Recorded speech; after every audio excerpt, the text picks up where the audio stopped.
बिस्मिल्लाहिर्रहमानिर्रहीम। अस्सलाम वालेकुम अज़ीज़ तलबा। आज हम पढ़ने जा रहे हैं फ्रैक्शन। फ्रैक्शन जिसको उर्दू में हम कहते हैं कसर। फ्रैक्शन की जमा है फ्रैक्शंस, इस तरह उर्दू में हो गया कसर की जमा कसूर। आए चलते हैं व्हाइट बोर्ड की तरफ, पढ़ते हैं फ्रैक्शन। चलिए हम पढ़ रहे हैं फ्रैक्शन। फ्रैक्शन फ्रैक्शंस उर्दू में कहते हैं कसूर।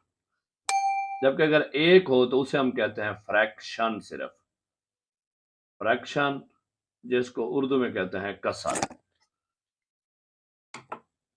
कसर असल में होती क्या है? किसी भी मुकम्मल अदद या मुकम्मल शय कोई भी हो, उसका एक या कुछ हिस्सा, ये क्या है हमारे पास?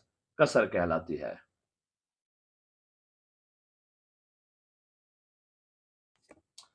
अब हमारे पास फ्रैक्शंस की मुख्तलिफ मिसालें देखें जो हम सबसे ज्यादा समझते हैं। देखिए पहले पहले हमारे पास है, ये हमारे पास एक दायरा है, इसको रोटी समझ लें, पिज्जा समझ लें, कुछ भी समझ लें। इसको हम क्या करते हैं, अगर हम इसको हाफ में कट कर देते हैं, इसको दो हिस्सों में तब्दील कर देते हैं, तो अब जो इसका एक हिस्सा है वो कहलाएगा 1/2। क्या कहलाएगा? 1/2, 1/2। अब इसमें क्या है, जिसको हम इंग्लिश में हाफ और उर्दू में निस्फ या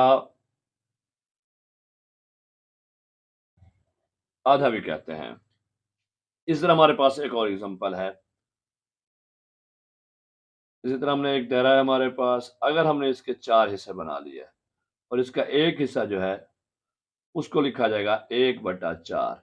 यानी जो हिस्सा इस्तेमाल होगा, जो हिस्सा हासिल होगा, वो ऊपर आएगा, और जो कुल होगा, जितने मुकम्मल होंगे, वो इसके नीचे आएंगे। इसको हम उर्दू में कहते हैं, अच्छा इंग्लिश में, इसको इंग्लिश में कहते हैं क्वार्टर। क्वार्टर और उर्दू में यह है चौथाई। अगर हम इसी दायरे को 3 बराबर हिस्सों में तकसीम कर लें, तो अब जो हमारे पास एक हिस्सा जो इस्तेमाल शुदा है, उसे हम कहेंगे 1/3, 1/3, यानी 1/3।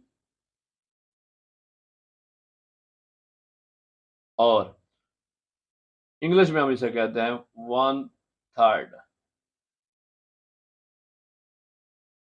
जो अहम चीज है, फ्रैक्शन जो भी है हमारे पास, जो बटे की सूरत में होती है 1/3 की शक्ल में होती है, 1/2 है, कुछ भी हो सकता है। अब देखिए, अब हमारे पास अगर कोई फ्रैक्शन है, ये 2/3, ये भी हमें फ्रैक्शन है, यानी कि 3 में से 2 हिस्से। इस तरह हमारे पास हो सकती है 4/5। अच्छा जरूरी है ये सीक्वेंस में हो, ये 6/11 भी हो सकती है, 6/11 भी हो सकती है, 23/57 भी हो सकती है। अच्छा ये आप शायद समझ रहे हो कि इसके नीचे ताक अदद का आना जरूरी है, तो ऐसी बिल्कुल बात नहीं, ये कुछ भी हो सकती है। और ऊपर भी इवन ऑड की कोई कंडीशंस नहीं है, ये हो सकती है हमारे पास। इसको हम कर लेते हैं 40/120 भी कर सकते हैं। अगर चाहिए फर्दर सॉल्व हो सकती है, लेकिन आपको समझाने के लिए है। अब हमारे पास इसमें समझने के लिए जो एक अहम चीज है वो ये है, ये हमने सारी एग्जांपल दी, अब इसकी हम एग्जांपल देते हैं। हमारे पास है 3/4, 3/4। 3/4 में जो ऊपर वाला हिस्सा है, जो ऊपर वाली रकम है, इसको उर्दू में हम कहते हैं शुमार कुनिंदा, और इंग्लिश में क्या कहते हैं? नुमिरेटर। ये याद रखने वाली चीज है।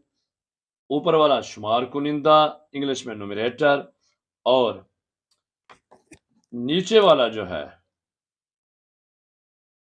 जिसको हम बटा भी बोलते हैं, इसको उर्दू में हम कहते हैं मखरज। अच्छा मखरज, या इसको हम नसब नुमा भी पढ़ते हैं, नसब नुमा। और इंग्लिश में यह है डिनोमिनेटर।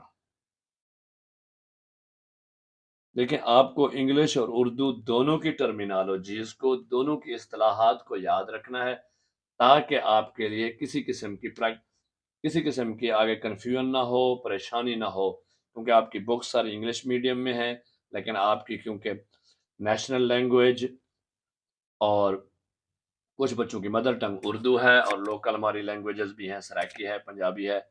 तो हम आपको समझाते इसलिए हैं ताकि आपको किसी भी उर्दू मीडियम, इंग्लिश मीडियम के लिए परेशानी ना हो।